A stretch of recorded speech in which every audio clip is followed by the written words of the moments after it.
Thank you very much. Grazie.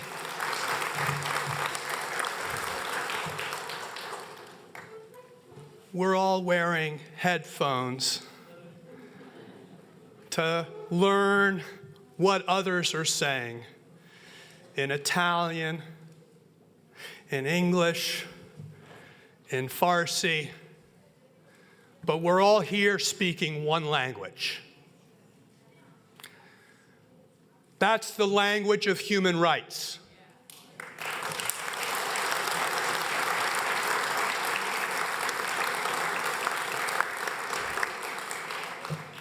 Thank you to the Italian Parliament.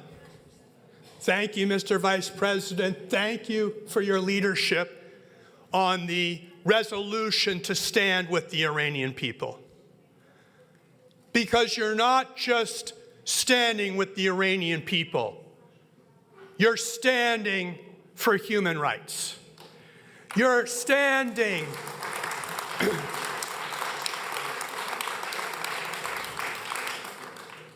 When I was in the Congress, I had the opportunity to work with Congressman Tom Lantos, a Holocaust survivor, to stand with the Rome Treaty. The Rome Treaty that said we were going to stand up for human rights and stand up against crimes against humanity. And that was a declaration of universality. It didn't matter whether you were in Rome, whether you were in Europe, whether you were in the United States. We as a world said, we will not tolerate the kinds of crimes against humanity that we've seen throughout history. Today, we are seeing crimes against humanity.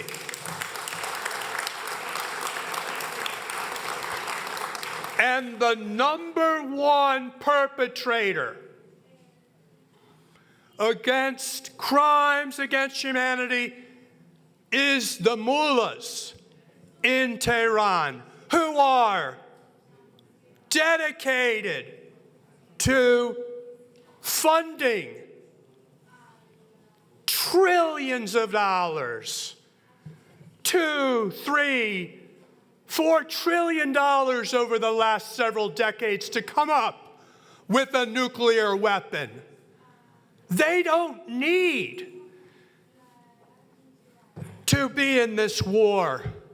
They could easily not have this war if they gave up their commitment to terrorize the world with a nuclear weapon.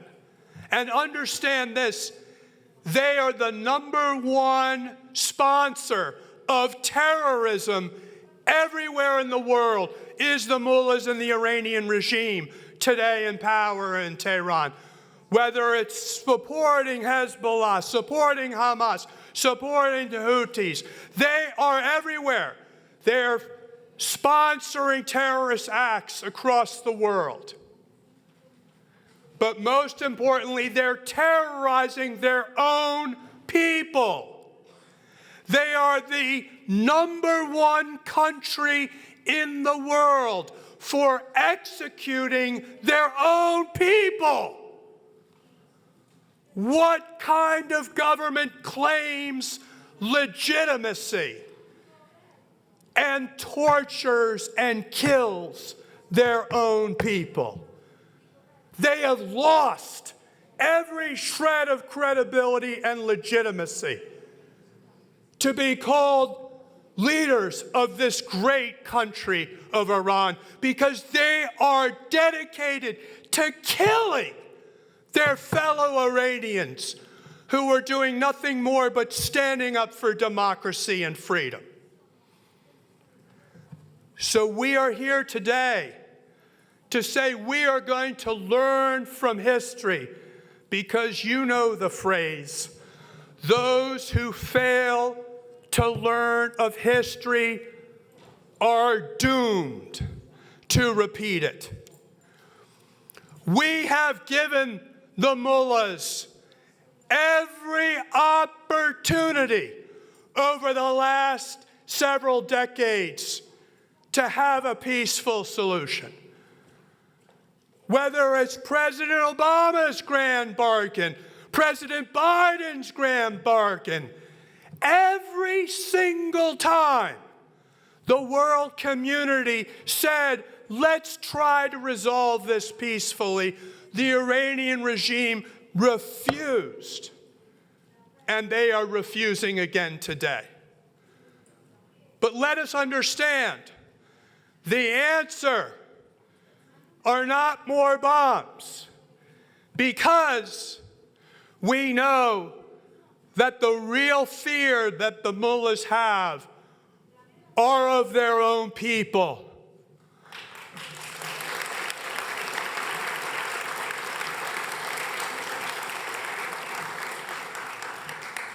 We have seen popular uprisings, whether it's December 2017, November 2019, September 2022, or most recently, January of 2026. The people of Iran will take back their country.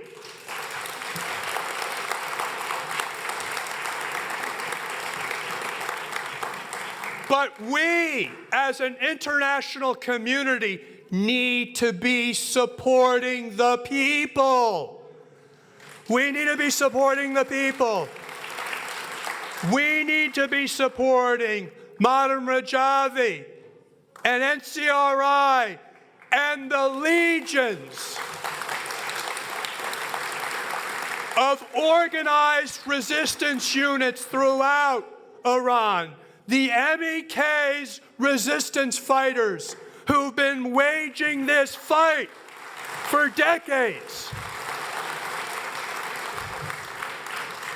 Now, people say, how could you ever overthrow the terror and brutality of the mullahs?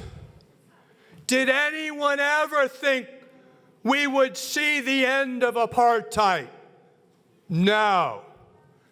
My late father, Senator Edward Kennedy, led the charge in the United States Senate to impose economic sanctions on the government of the apartheid. And Nelson Mandela walked out of jail and walked into the presidency of South Africa. No one ever thought they would see that day. And of course, during the Cold War, people said there is no chance that we will see an end to the Iron Curtain and the rule of communism. And then it was the young people throughout Eastern Europe who stood up and tore down the Berlin Wall. My friends, this will happen. It is a matter of history. The only question now is, are we going to be on the right side of history? And we have an opportunity today to recommit ourselves to that historic principle that we're all human beings, but for the grace of God, we're not living in the prisons in Iran. But I have an obligation to all of my fellow human beings who are being terrorized every night by the mullahs, who are worried about the IRGC and the secret police coming in and stealing my children and putting them in jail and torturing them. I am so glad I do not have to live underneath the mullah's regime. But I know I have an obligation as a human being to stand up for those who are having to live through that type of oppression and torture. When my uncle, President Kennedy, spoke about this issue in Berlin, his most famous quote was "Ich bin ein Berliner." He said, "I am a Berliner." What was he saying? He was saying, I am one of you. We are all in this together. And so to Madam Rajavi, to all of those at NCRI, to all the resistance leaders in Iran, we are with you. Man Irani Hastam. Man Irani Hastam. Man Irani Hastam. Man Irani Hastam. Thank you very much. Grazie.